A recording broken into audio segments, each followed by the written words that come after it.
Be be آپ کے ہاں یہ کیفیت ہے، جانے لگے کہا سلمان کہاں جا رہے ہو؟ کہ جب آپ کے یہاں فاقہ ہے، مشکل ہے، کہ میں نے یہ کب کہا میں دوں گی نہیں، ہم وہ ہیں کہ جس کا نہیں ہوگا تب بھی دینے کا اہتمام کریں گے۔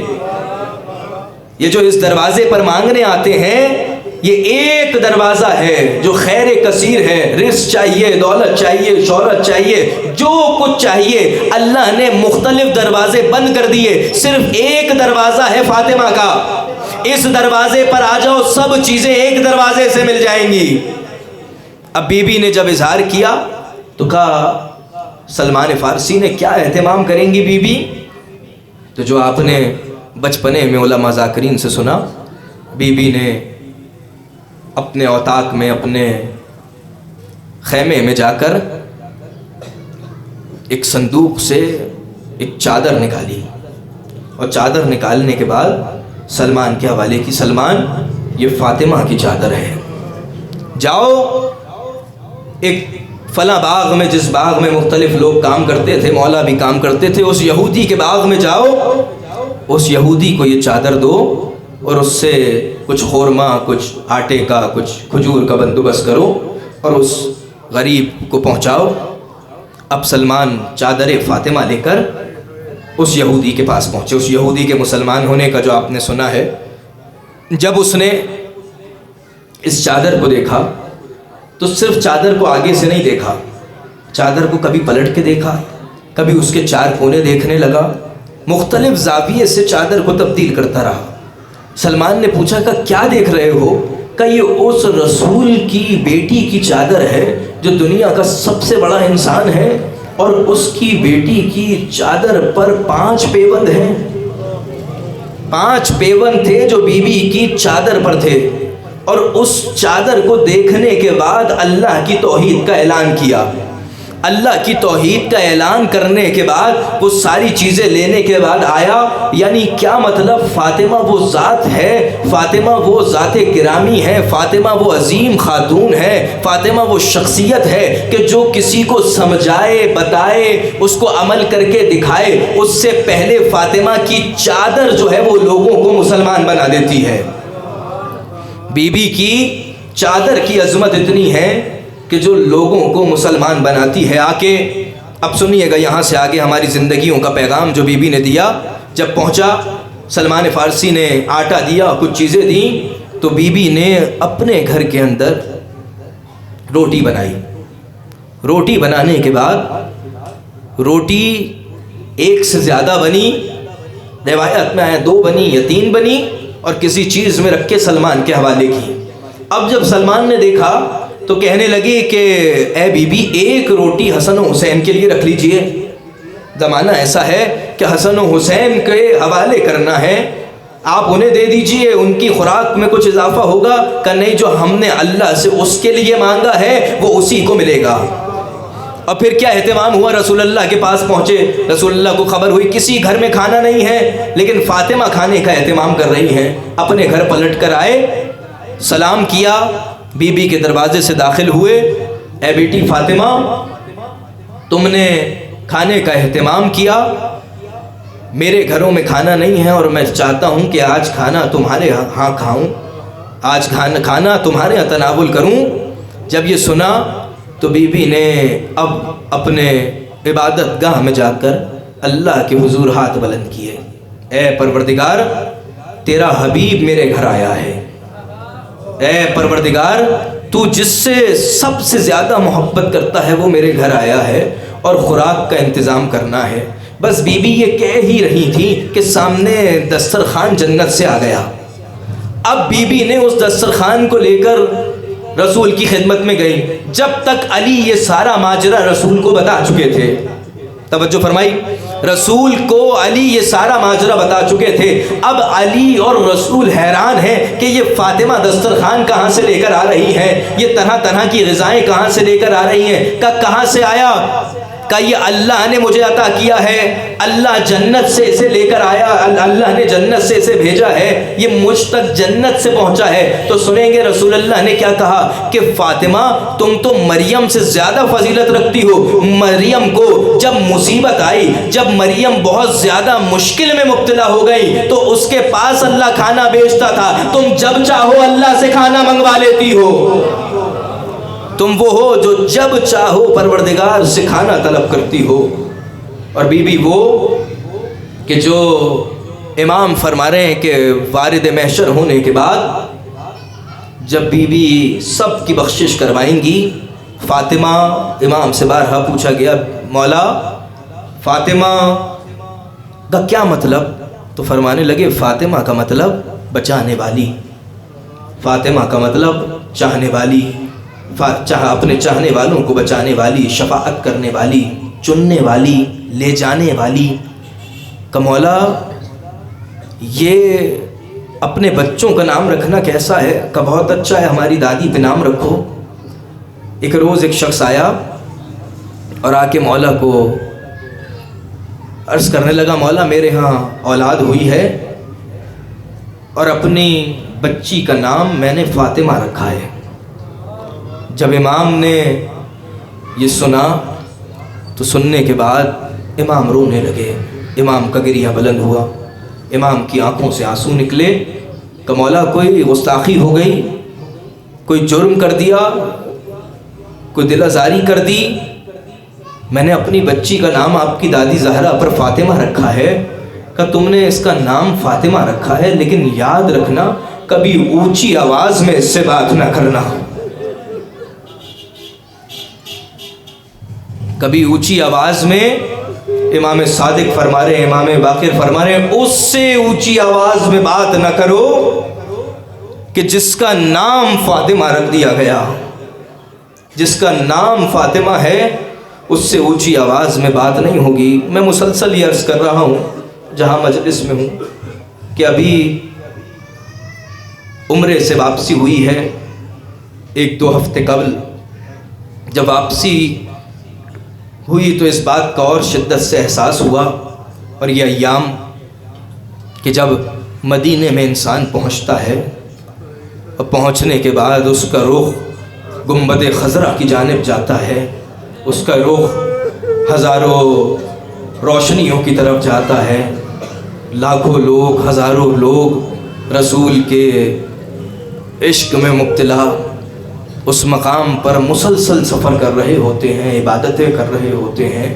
کیا خوبصورت روزہ ہے، کیا دیدنی روزہ ہے، لیکن اس کے بعد اگر کوئی آپ کی گردن کو کچھ زاویے سے تبدیل کرے اور کہے ذرا اپنی دائیں جانب دیکھو، ایک قبرستان ہے، ایک جنت البقیع ہے جس میں اس رسول کی بیٹی فاطمہ ہے، اور وہ قبرستان اجڑا ہوا قبرستان ہے۔ جب ماں کی کیفیت یہ ہوتی ہے کہ جب ماں کی کچھ تکلیف بڑھ جائے لیکن اس کے بچے چھوٹے ہوں، اس کے بچوں کی عمر کم ہو، تو چاہتی یہ ہے کہ اپنی ماں کو، اپنے بچوں کو اپنی گود میں اٹھا لے۔ بارہا یہ کیفیت ہوتی ہے کہ کسی طرح میرے بچے میری گود میں پروان چڑھیں۔ کیا مصیبت ہے کہ بچے چھوٹے ہیں لیکن فاطمہ دونوں کو اٹھا نہیں پا رہی ہیں، کبھی حسن مجتبیٰ کو اٹھانے کی کوشش کرتی ہیں تو رکھ دیتی ہیں، کبھی حسین کو اٹھانے کی کوشش کرتی ہیں تو رکھ دیتی ہے۔ فضہ نے سوال کیا اے فاطمہ آپ بچوں کو گود میں نہیں لیتی؟ کہ جب میں انہیں اٹھاتی ہوں میری پسلیوں میں درد ہوتا ہے، مجھ سے برداشت نہیں ہوتا کہ میں اپنے بچوں کو اٹھا پاؤں۔ امام حسن کے سارے مصائب ایک طرف، اور امام فرمانے لگے کہ جب میں چھوٹا تھا، جب میں کمسن تھا، مدینے کی ایک گلی سے گزرتا نہیں تھا، کہ مولا راستہ نزدیک ہے، جلدی اس جگہ سے چلے جائیں، جلدی مسجد پہنچ جائیں گے، اتنا طولانی سفر کرتے ہیں۔ کہ کیا وجہ ہے؟ کہ میں چھوٹا تھا، میں کمسن تھا، اپنی ماں زہرا کے ساتھ اس گلی سے گزرا، ایک ظالم نے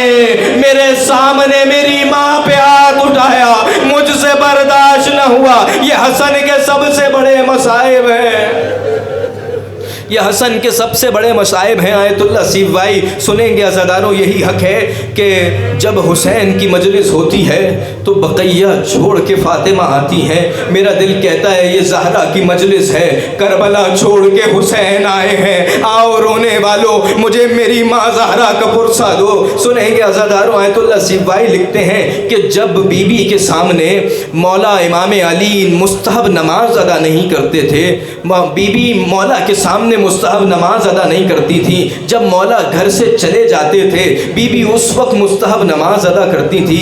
بی بی کیا وجہ ہے؟ یہ آیت اللہ کے سامنے سوال رکھا گیا. بہت دیر سوچنے کے بعد, بہت دیر اس بات پر غور و خوض کرنے کے بعد اپنے قلم کو لکھتے ہیں اور کیا لکھ رہے ہیں کہ یہ بات سچ ہے کہ مستحب نماز میں قنوت بھی پڑھنا ہے, اور علی کے سامنے فاطمہ اس لیے مستحب نماز نہیں پڑھتی کہ اگر فاطمہ قنوت نہیں پڑھیں گی تو علی پوچھیں گے کیا ہوا, کیونکہ جو چیز ہمارے لیے مستحب ہے وہ ان کے لیے واجب ہے. فاطمہ علی کے سامنے اس لیے مستحب نماز نہیں پڑھتی کہ فاطمہ کے ہاتھ قنوت میں بلند نہیں ہوں گے, فاطمہ کی پسلیاں زخمی ہیں, کہیں علی کو معلوم نہ ہو جائے.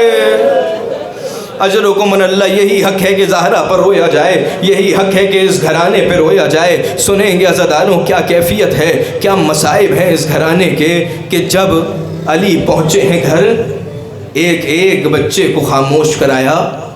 خاموش کرانے کی کیفیت یہ ہے کہ خاموش کراتے وقت علی بچوں کو سمجھا رہے ہیں اے حسن زیادہ زور سے رونا نہیں ہے, جس کی ماں مر جائے اسے روکا جا رہا ہے کہ تم نے زیادہ زور سے رونا نہیں ہے. اے حسین تم نے زیادہ بلند آواز میں گریہ نہیں کرنا. اے زینب تم نے بلند آواز میں گریہ نہیں کرنا. اے کلثوم تم نے بلند آواز میں گریہ نہیں کرنا.